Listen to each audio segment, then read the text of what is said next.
my guest this week achieved the Guinness World Record back in 1986 as the first black British female solo artist to have 6 consecutive top 20 hits. Welcome, Jaki Graham. Hello, darling. Thank you very much. Yeah, I'm very impressed with that. So am I. I was just saying, but you know, if I was listening to somebody talk about somebody, I'd be going, ooh, and then I realised it's me. I'm thinking, wow. You know, it's like 30 odd years later, darling, and you know, there's a history to tell. This is going to be fun. I've gone off on one already. So let's go right back. Life stories. You were born in Wolverhampton? No, Birmingham, darling. Birmingham? I'm a Birmingham born and bred. Yep, I brought up in Handsworth. Handsworth, right. Yeah, went to school in Ladywood, which is where I met my hubby, my boyfriend, you know, at the time. Right, back then. Yeah, brought up by my grandmother. So being granny reared and then, you know, going to Ladywood for my secondary school and, you know, and exams and everything else, you know, I was not allowed out. So Tony had to come to our house like 7 nights a week, and that was our going out together. When you were at school, were you encouraged with music? You know, where did you get the bug about music from? You know, I think it come from home, because like I said, being granny, we had a lot of reggae in the house, obviously, because you know granny loved it. But I had 2 uncles that were very close by, and one uncle was there all the time, the younger one, and my old uncle was very into jazz. My youngest uncle was soul, blues, R&B and that kind of thing. So because he was at home most of the time, I would be listening to Aretha Franklin, Carla Thomas, Lou Rawls, you know, Ray Charles and people like that. So that's the kind of thing I was listening to when I grew up. Plus, at the time when I was growing up, it was Motown was huge. Yeah. So chart stuff, but Motown and soul was where you know I was coming from. And your first band now. We've got a connection there, haven't we? Because a really good friend of mine, Patrick, who was a sax player in One Night Affair. Well, one night, way back. Oh my gosh! You know, let me tell you. One night, Tony didn't come down to our house at the normal time, and we was expecting him. I'm thinking, where is he tonight? Where is he? Oh, he's not coming up. It turns out he was answering an ad in our local Birmingham Evening Mail because a soul singer wanted, okay, and that's what happened, you know. And I got this audition to go and try out for a new band that wanted a soul singer and so on. And that's where Patrick and them came into play. Fantastic. So when we joined the band and you know and started to do some gigs and things like that. Yeah. Bless his heart. Yeah, I know. We're all here doing our thing, darling. Yeah. And then you went on to SRO. The SRO band, yeah, Standing Room Only. Standing Room Only. And what happened was I think it was something to do with politics. There's a guy named Graham Thornton that had, and some friends of ours had got together and wanted to sing. You know something, I can't, because I knew the bass player and I knew the drummer, Ronnie, and the Johns brothers, okay, Ronnie and Gibby. And I knew their sister. But the boys, one was a bass player, one was a drummer. And somehow I ended up joining the band and doing military bases and that kind of thing, and you know the normal snobs and the clubs and everything around Birmingham and so on. And yeah, we did good. We did that for a few years. But I was sort of in different bands at the time as well, because I was also in a band called Ferrari, which was the main one. Now, there's another interesting thing. When you left, the guy who's playing keyboards with me now, a guy called Ian Martin, replaced you in that band. Oh, really? He said the dress was a bit tight, but I know. He actually replaced you. Because it was there was Ferrari 1, 2, and 3. Yeah. And so in between, so I like to think I did my apprenticeship and my you know my learning curve and everything, because I was a glorified roadie as well, you know. So I'd have to help the boys with the gear and everything and so on. So I was one of the lads, but you know when I ended up getting spotted was because the boys weren't working at the time. Well, they were on breaks and stuff like that. We had some time off. And I got a call to do a vocal session for a jazz funk band. And they were an instrumental band, but they'd written this song and they needed some vocals. And I went down and did that. And it was through them that I ended up becoming a solo artist. Yeah. So, because they'd taken the stuff down, they were looking for a production deal, a management deal, that kind of thing. And I think that was and you got it? You know, the people that were dealing with them liked them and said, you know, oh, you know, can we see with the front person? Well, then they called me down, and we would do at Ronnie Scott's, because they had like a nightclub thing as well upstairs. That's, yeah. Oh, you know, I played there. Yeah, and so they had this nightclub thing got upstairs as well, and then we did some other showcase gigs, and the people that were dealing with the medium wave band was David Grant and Sketch. At the time, they were links. That's right. Yeah. And he was very interested in taking us on. He liked the band, but he also liked me as a separate entity. So that's what happened. And you know, and David come on, and Sketch came and said, yeah, we'd like to have her in our little unit and so on. You know, asking permission. So, and that's what happened. That's how that came about. And then I met Derek Bramble, who was the writer of the hits. That and of course, ultimately, you did the duet with David Grant. That's right. That's how that came to. Yeah, right. yeah. Was that an old Detroit Spinners track? I know, darling. Love that. And because I have the original the album, the Detroit Spinners album, when that question came about, you know, we ought to do this particular song. And it's like. But even now, to this day, I still get nervous about doing covers and stuff like that, because I'm thinking, oh, you know, it's history, and you know, that's the definitive, you know, version and so on. But I've gone on to do a few covers, darling, and they've done really well. We were talking before. You were on Crackerjack. Oh, you know, all these programs, I used to rush home from school. We should have gone Crackerjack. It's 5 o'clock. It's Crackerjack, yeah. But I used to rush home from school, and then all of a sudden. By this time now, I'd recorded an album called Heaven Knows, and that was the first album. That was '84. I did that, and we did Crackerjack, my friend. I just get, oh my God! I mean, and because I was always a part of a unit. That's what I should tell you. I was always a part of a unit. All of a sudden, I'm out there on my own. Yeah. And then that's what was nerve-wracking. Yeah. But people were just, you know, sometimes I could say I was oblivious, but I was just having so much fun. I was so intrigued about the cameras and the this and the that. And yeah, but that was good. That was good. Crackerjack. Was it? So what sort of transition was it like? I mean, you know, going from having a band and being with like about 6 or 7 guys and that, and then all of a sudden you're on your own. I know.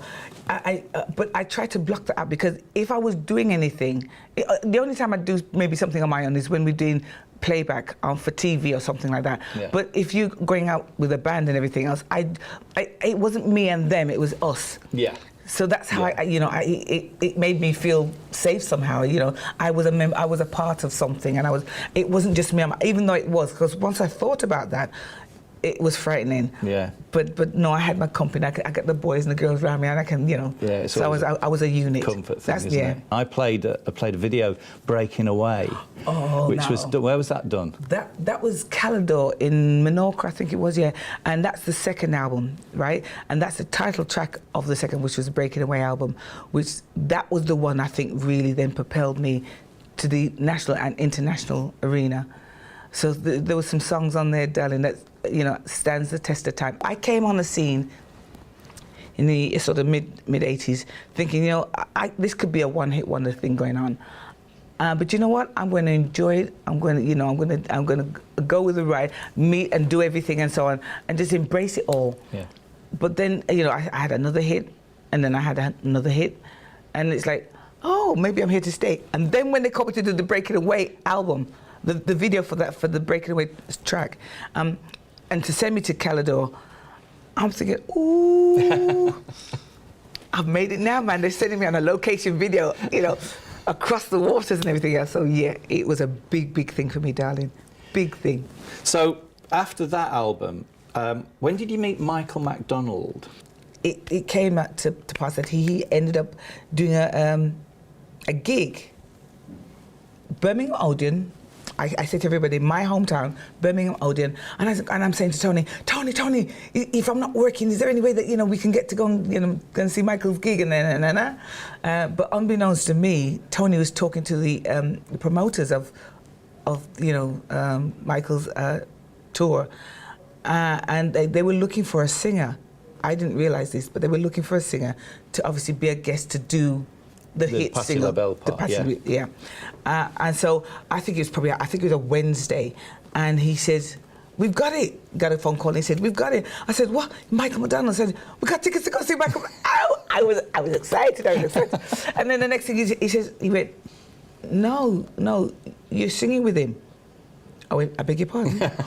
Well, the elation went to like fear. I'm thinking, how dare you? I can't sing like Patty. What's wrong with you? And I started moaning, and that nearly caused a divorce, let me tell you. I said, I can't, are you crazy? Yeah, no, it'll be all right. But anyway, I had to meet him the following day, okay?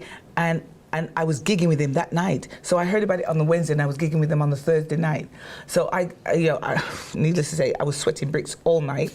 And then, got to the Birmingham Odeon. I was in the auditorium watching, the sound check and everything else again.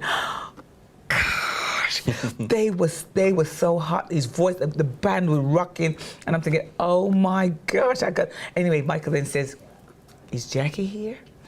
And I'm going, yes, darling. And Tony said, now, don't go up there and be like a pleb. He said, you can give me this pep talk, Anyway, I go up on stage and I said, and I'm to everybody, hi everybody, everything all right? Michael says to me, is the key all right for you? Now, for the life of me, I don't know what key I sing in.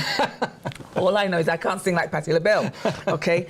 But we did, I did the sound check and just doing the first, few bars, the boys looked at me, I looked at the boys, I looked at Michael, and then their faces just beamed. And I'm thinking, oh, they don't seem to mind what I'm doing. Anyway, is everything all right for you?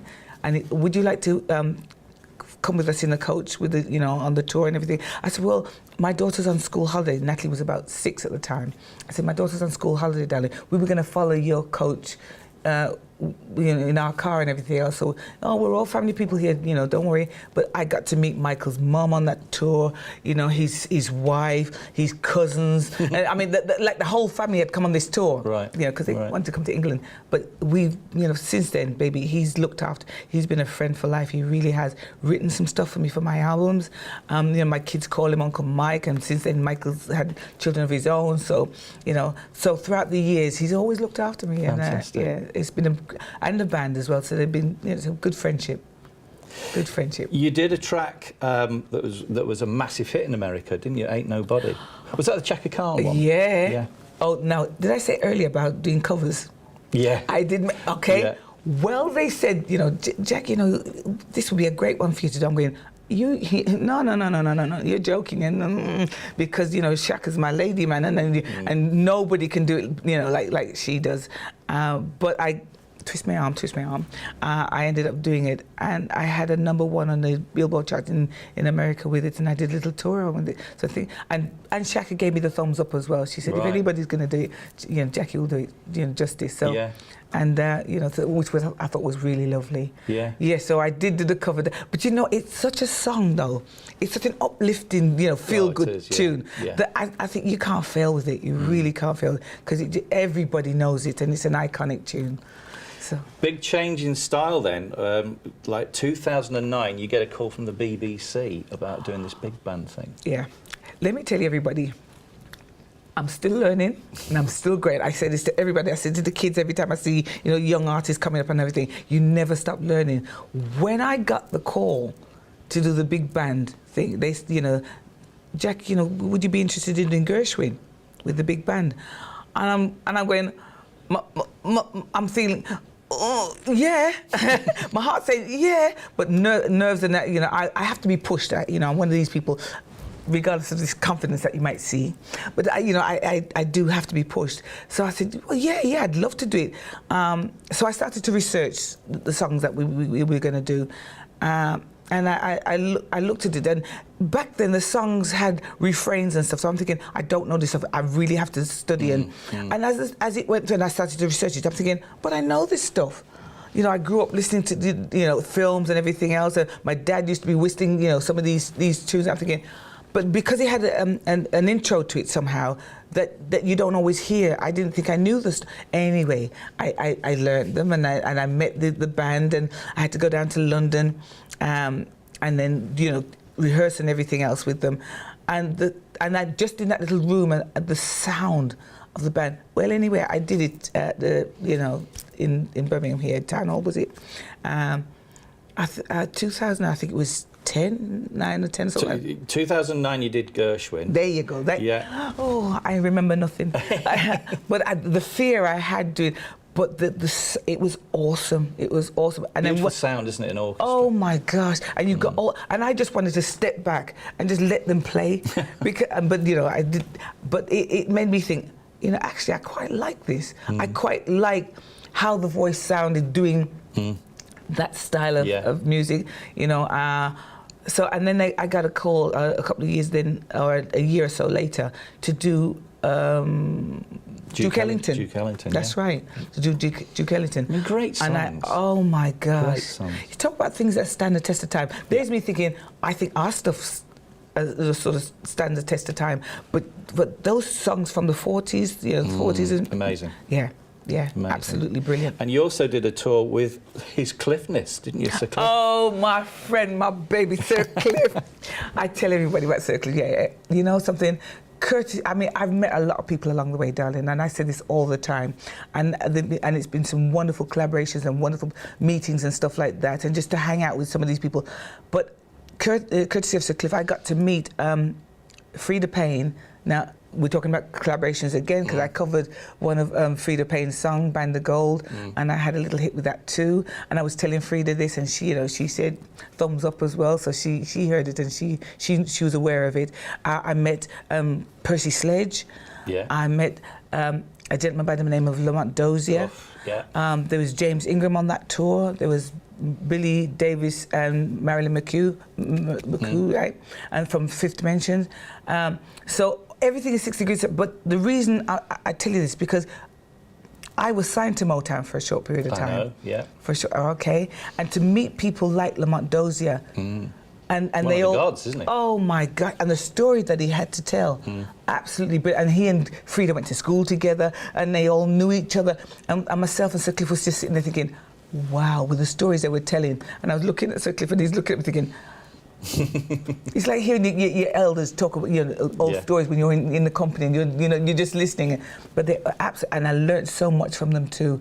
And they were very complimentary about what I should think so. What I do and how I do what I do. 2013, you get a doctorate in music at Wolverhampton University, and now you're pro-chancellor. Oh, how amazing is that? Who knew? I'm thinking, for what? Achievement to music and that kind of. I'm thinking. And yeah, you live your life, you do your thing, and I hope that everybody enjoys what I do. All I have to offer anybody is my voice, okay? And I hope that the songs that and it's worked out that the songs are a part of people's history and everything else. But I never thought that I was doing anything. I just loved what I do, and I loved the reaction that people gave, and that people are excited when I do it. I make them smile. Yeah. But to get a doctorate for something that, I never ever dreamt of. I didn't even think I was contributing to that extent, because I was out there having fun. Do you know what I mean? Yeah. You'd like to have longevity, and I would like to think you're good enough to have it. And 30-odd years later, darling, I'm still here doing my thing. God bless everybody. And you've got a book. I mean, I'm rushing in now because we're running out of time here. But I do waffle, you go in a book. I know. That was another thing. Some journalist friends of ours and people along the way have said, Jackie, you ought to do a biography. I'm going, but I've got nothing to tell anybody, because you just do your thing. And I have to cook, clean, wash, and iron. That ain't interesting. But things that happen throughout the industry. Myself and my family and that kind of thing and so on, and I've just happened. We sit and we talk. Say, oh, you ought to bring up. I'd love to read all that, and that's what's happening now, baby. Yeah, and it's going to be called Heaven Knows. Do I'm going to have to bring you back for another programme. I think we've still got more to talk about. I'm so sorry, darling. I'm waffling on and I'm still doing it. Fantastic. So Jackie, thank you so much for coming. Thanks for hanging out, darling. I hope that was interesting.